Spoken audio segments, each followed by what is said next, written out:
शांति। आज 22 दिसंबर 2025 की बाबा की साकार मुरली है। मुरली के महावाक्य हैं, मीठे बच्चे, बाप जो है जैसा है उसे यथार्थ पहचान कर याद करो। इसके लिए अपनी बुद्धि को विशाल बनाओ। प्रश्न है, बाप को गरीब निवास क्यों कहा गया है? उत्तर है, क्योंकि इस समय जब सारी दुनिया गरीब अर्थात दुखी बन गई है, तब बाप आए हैं सबको दुख से छुड़ाने। बाकी किस पर तरस खाकर कपड़े दे देना, पैसे दे देना, वह कोई कमाल की बात नहीं।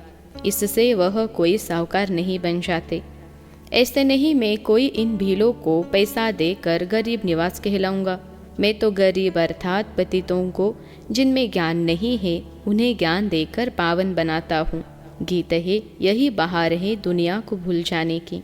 ओम शांति। मीठे मीठे बच्चों ने गीत सुना। बच्चे जानते हैं गीत तो दुनियावी मनुष्यों ने गाया है। अक्षर बड़े अच्छे हैं, इस पुरानी दुनिया को भुलाना है। आगे ऐसे नहीं समझते थे। कलयुगी मनुष्यों को भी समझ में नहीं आता है कि नई दुनिया में जाना होगा तो जरूर पुरानी दुनिया को भूलना होगा। भल इतना समझते हैं पुरानी दुनिया को छोड़ना है, परंतु वह समझते हैं अजून बहुत समय पड़ा है, नई सो पुरानी होगी। यह तो समझते हैं परंतु लंबा टाइम डालने से भूल गए हैं। तुमको अब स्मृति दिलाई जाती है। अभी नई दुनिया स्थापन होती है, इसलिए पुरानी दुनिया को भूलना है। भूल जाने से क्या होगा? हम यह शरीर छोड़ नई दुनिया में जाएंगे, परंतु अज्ञान काल में ऐसी ऐसी बातों के अर्थ पर किसका ध्यान नहीं जाता। जिस प्रकार बाप समझाते हैं ऐसे कोई भी समझाने वाला नहीं है। तुम इनके अर्थ को समझ सकते हो, यह भी बच्चे जानते हैं। बाप है बहुत साधारण, अनन्य। अच्छे अच्छे बच्चे भी पूरा समझते नहीं हैं, भूल जाते हैं कि इनमें शिव बाबा आते हैं। कोई भी डायरेक्शन देते हैं तो समझते नहीं कि यह शिव बाबा का डायरेक्शन है। शिव बाबा को सारा दिन जैसे भूले हुए हैं। पूरा न समझने कारण वह काम नहीं करते।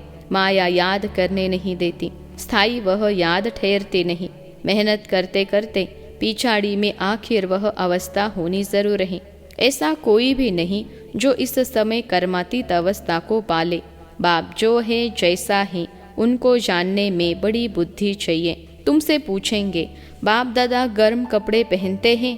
कहेंगे दोनों को पड़े हुए हैं। शिव बाबा कहेंगे मैं थोड़े ही गर्म कपड़े पहनूंगा, मुझे ठंडी नहीं लगती। हाँ, जिसमें प्रवेश किया है उनको ठंडी लगेगी। मुझे तो न भूख न प्यास कुछ नहीं लगता, मैं तो निर्लेप हूँ। सर्विस करते हुए भी इन सब बातों से न्यारा हूँ। मैं खाता पीता नहीं हूँ। जैसे एक साधु भी कहता था ना, मैं न खाता हूँ न पीता हूँ। उन्होंने फिर आर्टिफिशियल वेश धारण कर लिया है। देवताओं के नाम भी तो बहुतों ने रखे हैं, और कोई धर्म में देवी देवता बनते नहीं हैं।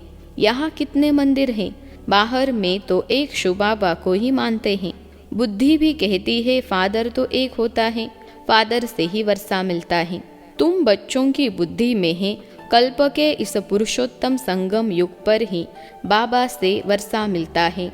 जब हम सुख धाम में जाते हैं तो बाकी सब शांति धाम में रहते हैं। तुम्हारे में भी यह समझ नंबरवार है। अगर ज्ञान के विचारों में रहते हैं तो उन्हों के बोल ही वह निकलेंगे। तुम रूप बसंत बन रहे हो बाबा द्वारा। तुम रूप भी हो और बसंत भी हो। दुनिया में और कोई कह न सके कि हम रूप बसंत हैं। तुम अभी पढ़ रहे हो, पिछाड़ी तक नंबरवार पुरुषार्थ अनुसार पढ़ लेंगे। शिव बाबा हम आत्माओं का बाप है ना, यह भी दिल से लगता तो है ना। भक्ति मार्ग में थोड़े ही दिल से लगता है। यहाँ तुम सम्मुख बैठे हो, समझते हो बाप फिर इस समय ही आएंगे, फिर कोई और समय बाप को आने के दरकार ही नहीं। सतयुग से त्रेता तक आना नहीं है, द्वापर से कलयुग तक भी आने का नहीं है। वह आते ही है कल्प के संगम युग पर। बाप है भी गरीब निवास, अर्थात सारी दुनिया जो दुखी गरीब हो जाती है उनका बाप है। इनकी दिल में क्या होगा? हम गरीब निवास हैं, सबका दुख अथवा गरीबी मिट जाए। वो तो सिवा ज्ञान से कम हो न सके। बाकी कपड़ा आदि देने से कोई साहूकार तो नहीं बन जाएंगे ना।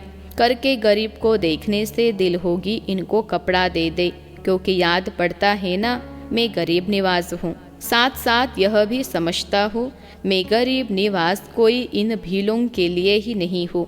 मैं गरीब निवाज हूँ जो बिल्कुल ही पतित है, उन्हों को पावन बनाता हूँ।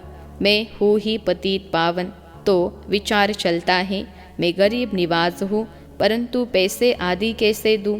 पैसे आदि देने वाले तो दुनिया में बहुत हैं, बहुत फंड्स निकालते हैं जो फिर अनाथ आश्रम में भेज देते हैं। जानते हैं अनाथ रहते हैं, अर्थात जिनका नाथ नहीं।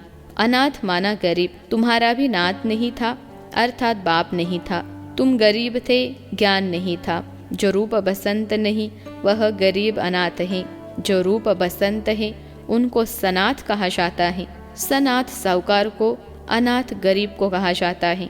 तुम्हारी बुद्धि में है सब गरीब हैं, कुछ उन्हों को दे देवे। बाप गरीब निवाज हैं तो कहेंगे ऐसी चीज देवे जिससे सदा के लिए साहूकार बन जाए। बाकी यह कपड़ा आदि देना तो कॉमन बात है, उनमें हम क्यों पड़े। हम तो उनको अनाथ से सनाथ बना देवे। भल कितना भी कोई पदमपति है, परंतु वह भी सब अल्पकाल के लिए है। यह है ही अनाथों की दुनिया। भल पैसे वाले हैं, वह भी अल्पकाल के लिए। वहाँ है सदैव सनाथ। वहाँ ऐसे कर्म नहीं कूटते। यहाँ कितने गरीब हैं, जिनको धन है उन्हों को तो अपना नशा चढ़ा रहता है। हम स्वर्ग में हैं, परंतु है नहीं, यह तुम जानते हो। इस समय कोई भी मनुष्य सनाथ नहीं है, सब अनाथ हैं। यह पैसे आदि तो सब मिट्टी में मिल जाने वाले हैं। मनुष्य समझते हैं हमारे पास इतना धन है जो पुत्र पोत्रे खाते रहेंगे, परंपरा चलता रहेगा, परंतु ऐसे चलना नहीं है। यह तो सब विनाश हो जाएगा। इसलिए तुमको इस सारी पुरानी दुनिया से वैराग्य है। तुम जानते हो नई दुनिया को स्वर्ग, पुरानी दुनिया को नरक कहा जाता है। हमको बाबा नई दुनिया के लिए साहूकार बना रहे हैं। यह पुरानी दुनिया तो खत्म हो जानी है। बाप कितना साहूकार बनाते हैं। यह लक्ष्मी नारायण साहूकार कैसे बने? क्या कोई साहूकार से वर्षा मिला व लड़ाई की? जैसे दूसरे राजगद्दी पाते हैं, क्या ऐसे राजगद्दी पाई व कर्मों अनुसार यह धन मिला? बाप का कर्म सिखलाना तो बिल्कुल ही न्यारा है। कर्म अकर्म विकर्म अक्षर भी क्लियर है ना। शास्त्रों में कुछ अक्षर हैं, आटे में नमक जितने रह जाते हैं। वहाँ इतने करोड़ मनुष्य, बाकी 9 लाख रहते हैं, 1/4% भी नहीं हुआ, तो इसको कहा जाता है आटे में नमक। दुनिया सारी विनाश हो जाती है। बहुत थोड़े संगम युग में रहते हैं। कोई पहले से शरीर छोड़ जाते हैं, वह फिर रिसीव करेंगे। जैसे मुगली बच्ची थी, अच्छी थी तो जन्म बिल्कुल अच्छे घर में लिया होगा। नंबरवार सुख में ही जन्म लेते हैं। सुख तो उनको देखना है, थोड़ा दुख भी देखना है। कर्मातीत अवस्था तो किसकी हुई नहीं है। जन्म बड़े सुखी घर में जाकर लेंगे। ऐसे मत समझो यहाँ कोई सुखी घर है नहीं। बहुत परिवार ऐसे अच्छे होते हैं, बात मत पूछो। बाबा का देखा हुआ है। बहुएं एक ही घर में ऐसे शांत मिलाप में रहती है जो बस सभी साथ में भक्ति करती है, गीता पढ़ती है। बाबा ने पूछा इतनी सब इकट्ठी रहती हैं, झगड़ा आदि नहीं होता? बोला हमारे पास तो स्वर्ग है, हम सभी इकट्ठे रहते हैं, कभी लड़ते झगड़ते नहीं हैं, शांत में रहते हैं। कहते हैं यहाँ तो जैसे स्वर्ग है तो जरूर स्वर्ग पास्ट हो गया है, तब कहने में आता है ना कि यहाँ तो जैसे स्वर्ग लगा पड़ा है। परंतु यहाँ तो बहुतों का स्वभाव स्वर्गवासी बनने का दिखाई नहीं देता। दास दासिया भी तो बनने हैं ना, यह राजधानी स्थापन होती है। बाकी जो ब्राह्मण बनते हैं वह देवी घराने में आने वाले हैं, परंतु नंबरवार हैं। कोई तो बहुत मीठे होते हैं, सबको प्यार करते रहेंगे, कभी किसको गुस्सा नहीं करेंगे। गुस्सा करने से दुख होता है। जो मनसा वाचा कर्म न किसको दुख ही देते रहते हैं, उनको कहा जाता है दुखी आत्मा। जैसे पुण्य आत्मा पाप आत्मा कहते हैं ना। शरीर का नाम लेते हैं क्या? वास्तव में आत्मा ही बनती है। सब पाप आत्माएं भी एक जैसी नहीं होती हैं। पुण्य आत्मा भी सब एक जैसी नहीं होती, नंबरवार पुरुषार्थ अनुसार होते हैं। स्टूडेंट खुद समझते होंगे ना कि हमारे कैरेक्टर्स अवस्था कैसी है, हम कैसे चलते हैं। सबको मीठा बोलते हैं, कोई कुछ कहे हम उल्टा सुल्टा जवाब तो नहीं देते हैं। बाबा को कई बच्चे कहते हैं, बच्चों पर गुस्सा आ जाता है। बाबा कहते हैं जितना हो सके प्यार से काम लो, निर्मोही ही बनना चाहिए। यह तो तुम बच्चे समझते हो, हमको यह लक्ष्मी नारायण बनना है। एम ऑब्जेक्ट सामने खड़े हैं, कितनी ऊंच एम ऑब्जेक्ट है, पढ़ाने वाला भी हाईएस्ट है ना। श्री कृष्ण की महिमा कितनी गाते हैं, सर्वगुण संपन्न 16 कला संपन्न। अब तुम बच्चे जानते हो हम वह बन रहे हैं। तुम यहाँ आए ही हो यह बनने के लिए। तुम्हारी यह सच्ची सत्य नारायण की कथा है ही नर से नारायण बनने की। अमर कथा है अमरपुरी जाने की। कोई सन्यासी आदि इन बातों को नहीं जानते। कोई भी मनुष्य मात्र को ज्ञान का सागर व पतित पावन नहीं कहेंगे। जबकि सारी सृष्टि ही पतित है, तो हम पतित पावन किसको कहें। यहाँ कोई पुण्य आत्मा हो न सके। बाप समझाते हैं यह दुनिया पतित है, श्री कृष्ण है अव्वल नंबर, उनको भी भगवान नहीं कह सकते। जन्म मरण रहित एक ही निराकार बाप है। गाया जाता है शिव परमात्मा नमः। ब्रह्मा विष्णु शंकर को देवता कहे, फिर शिव को परमात्मा कहते हैं, तो शिव सबसे ऊपर हुआ ना, वह है सबका बाप। वर्षा भी बाप से मिलना है, सर्वव्यापी कहने से वर्षा नहीं मिलता है। बाप स्वर्ग की स्थापना करने वाला है, तो जरूर स्वर्ग का ही वर्षा देंगे। यह लक्ष्मी नारायण है नंबर 1। पढ़ाई से यह पद पाया। भारत का प्राचीन योग क्यों नहीं मशहूर होगा, जिससे मनुष्य विश्व का मालिक बनते हैं। उसको कहते हैं सहज योग, सहज ज्ञान है भी बहुत सहज। एक ही जन्म के पुरुषार्थ से कितनी प्राप्ति हो जाती है। भक्ति मार्ग में तो जन्म बाय जन्म ठोकरे खाते आए, मिलता तो कुछ भी नहीं। यह तो एक ही जन्म में मिलता है, इसलिए सहज कहा जाता है। सेकंड में जीवन मुक्ति कहा जाता है। आजकल तो देखो कैसे कैसे इन्वेंशन निकालते रहते हैं। साइंस का भी वंडर है, साइलेंस का भी वंडर देखो कैसा है।